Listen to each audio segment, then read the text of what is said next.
The first কন্ডিশনটা আমাদের বুঝতে হবে খুব ভালোভাবে। এখন ফার্স্ট কন্ডিশন এবং সেকেন্ড কন্ডিশনের মধ্যে কিছু মিল আছে এবং কিছু অমিল আছে, এই বিষয়টা আমাদের সবচেয়ে ভালোভাবে খেয়াল রাখতে হবে। এখানে বক্তা ইফ ক্লোজ দ্বারা এমন একটা কাজ বা অবস্থা বর্ণনা করে যা সাধারণত ঘটবে।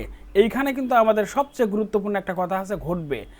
ববে বা বেন, ব এই যে বটা থাকে কোথায়, ব থাকে হলে ফিউচার টেন্সে। ব কোন টেন্সে থাকে? ফিউচার টেন্সে থাকে। তার মানে এখানে আমরা এই যে এখানে ব্যাখ্যাটা আছে, আমরা ব্যাখ্যার মধ্যেই বুঝতে পারতেছি যে একটি ঘটনা ঘটলে আর একটি ঘটনা ঘটবে। এখন বিষয় হচ্ছে এটা আমি কিভাবে বুঝবো, এখানে মনে রাখতে হবে জিরো কন্ডিশনের যে শর্ত, সেই শর্তগুলো এখানে উল্লেখ থাকবে না সেন্টেন্সের মাঝে। এখন আমরা উদাহরণ দেখি। বলছে ইফ হি হ্যাজ টাইম, যদি তার হাতে সময় থাকে, he will visit us next Friday. এখন এই সম্ভাবনাটা, অর্থাৎ ফার্স্ট কন্ডিশনে যেই ঘটনাগুলো ঘটে, পরের ঘটনাটা ঘটতেও পারে, নাও ঘটতে পারে। এখানে বলছে যে তার হাতে যদি সময় থাকে তাহলে সে ভিজিট করবে। সে আসতেও পারে, নাও আসতে পারে। তার হাতে সময় থাকলেও সে নাও আসতে পারে। সে জাস্ট একটা কথা বলেছে। তার মানে কি এই দুটোর একটাও তারা কি অভ্যাসগত কর্ম বোঝাচ্ছে না, চিরন্তন সত্য বোঝাচ্ছে না, তারপরে সায়েন্টিফিক ফ্যাক্ট বোঝাচ্ছে না।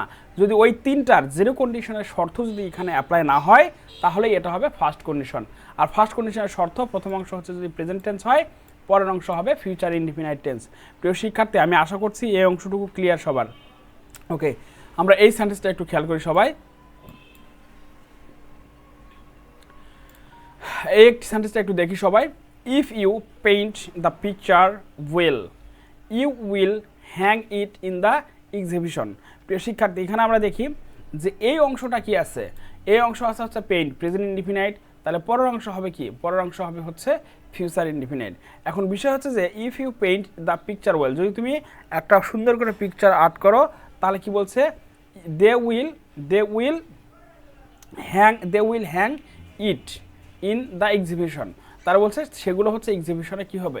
টাঙাবে। যদি তোমারটা ভালো হয় তারা, হ্যাঁ, বলছে তুমি যদি একটা ভালো পিকচার আর্ট করে জমা দাও, তাহলে তারা এক্সিবিশনে সেটা কি করবে? টাঙাবে। তার মানে এখানে বোঝা যাচ্ছে যে এখানে চিরন্তন সত্য, তারা টাঙাতেও পারে, নাও পারে। আপনার পিকচার ভালো হতেই পারে, নাও পারে। ভালো হইলেও সে তারা টাঙাতে নাও পারে। তো এই হচ্ছে আমাদের কি কন্ডিশন? First condition. তার ফার্স্ট কন্ডিশনে কি হবে? প্রথম অংশ প্রেজেন্ট ইনডিফিনাইট হলে পরের অংশ অবশ্যই কোন টেন্স হবে? পরের অংশ অবশ্যই হবে ফিউচার ইনডিফিনাইট। ওকে, এখন আমরা পরেরটা একটু খেয়াল করি। If the price is low, যদি মূল্য যদি কম হয়, দ্য ডিমান্ড উইল ইনক্রিজ।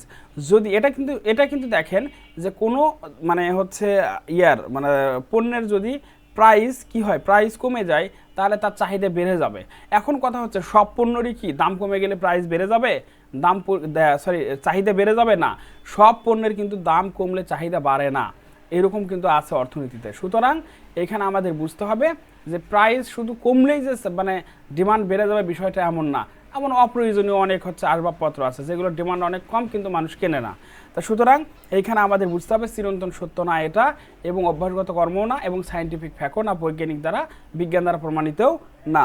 এই জন্য প্রথম অংশ হবে প্রেজেন্ট ইনডিফিনাইট, পরের অংশ হবে ফিউচার ইনডিফিনাইট। প্রিয় শিক্ষার্থী, এই ছিল আমাদের হচ্ছে ফার্স্ট কন্ডিশন। এখন ফার্স্ট কন্ডিশনের গঠন আপনারা নিজেই করতে পারবেন। ইফ ক্লোজ যদি হয় প্রেজেন্ট সিম্পল, তাহলে পরের ক্লোজ বা মেইন ক্লোজ হবে কি?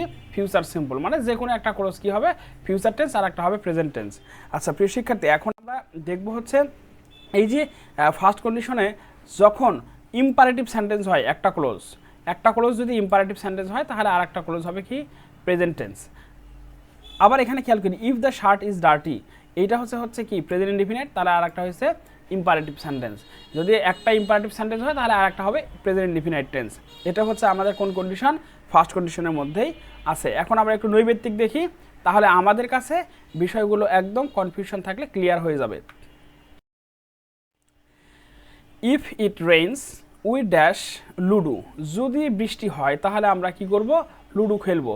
বৃষ্টি হইলে আমরা লুডো খেলতেও পারি, নাও খেলতে পারি। এটা সাধারণ সত্য না। এটা কি না? সাধারণ সত্য না। একটা ঘটলে আর একটা ঘটবে। যদি এইটা ঘটে তাহলে আর একটা ঘটবে। এখন যদি বৃষ্টি না হয় তারা লুডো খেলবে? এখানে আমাদের বুঝতে হবে যে একটা ঘটনা যদি ঘটে, তাহলে আর একটা ঘটনাও ঘটার সম্ভাবনা আছে। হ্যাঁ, তাহলে এখানে কি হবে? যে এখানে বোঝা যাচ্ছে চিরন্তন সত্য না, কিন্তু এটা চিরন্তন সত্য না, আবার অভ্যাসগত কর্ম না, সায়েন্টিফিক ফ্যাক্টও না, যার ফলে উত্তরটা কি হবে একটু আমরা দেখে নেই। উত্তর হবে হচ্ছে উইল পেলে। কেন উইল পেলে হবে? এটা চিরন্তন সত্য না, অভ্যাসগত কর্ম না এবং বৈজ্ঞানিক সত্যও না। ওকে, পরের নৈর্ব্যক্তিকটা আমরা দেখি এখন। এখন দেখি he dash the examination if he reads attentively. এই যে ইফ যুক্ত অংশটুকু আছে প্রেজেন্ট ইনডিফিনাইট টেন্স। এখন বলছে ইফ হি রিডস অ্যাটেন্টিভলি, যদি সে ভালোভাবে পড়াশোনা করে তাহলে কি সে পরীক্ষায় পাশ করতে পারবে। অনেক সময় দেখা যায় যে এখানে দেখেন যে এই ঘটনাটা যদি ঘটে, যদি সে ভালো করে পড়াশোনা করে তাহলে সে পরীক্ষায় পাশ করতে পারবে। তার মানে এখানে এমন বোঝাচ্ছে একটা কন্ডিশন দ্বারা এমন শর্ত বোঝাবে সেটা যদি পরিপূর্ণ হয়, তাহলে পরের মানে বিষয়টাও ঘটবে। প্রিয় শিক্ষার্থী, আমি আশা করছি আমাদের এই অংশটুকু ক্লিয়ার। তার মানে ফার্স্ট কন্ডিশন হচ্ছে একটা শর্ত যদি পূরণ হয় তাহলে আর একটা শর্ত পূরণ হওয়ার সম্ভাবনা আছে। তাহলে এখানে সঠিক অ্যান্সার কি হবে? একটা যদি এই শর্ত যদি বোঝায় একটা শর্ত পূরণ হলে আর একটা শর্ত পূরণ হবে, তার মানে কি ফিউচার টেন্স। তাহলে আমরা উত্তরটা দেখে নেই। এখানে উত্তর হচ্ছে উইল পাস। কেন? এই শর্ত যদি পূরণ করে তাহলে এই শর্তটা পূরণ হবে। ওকে।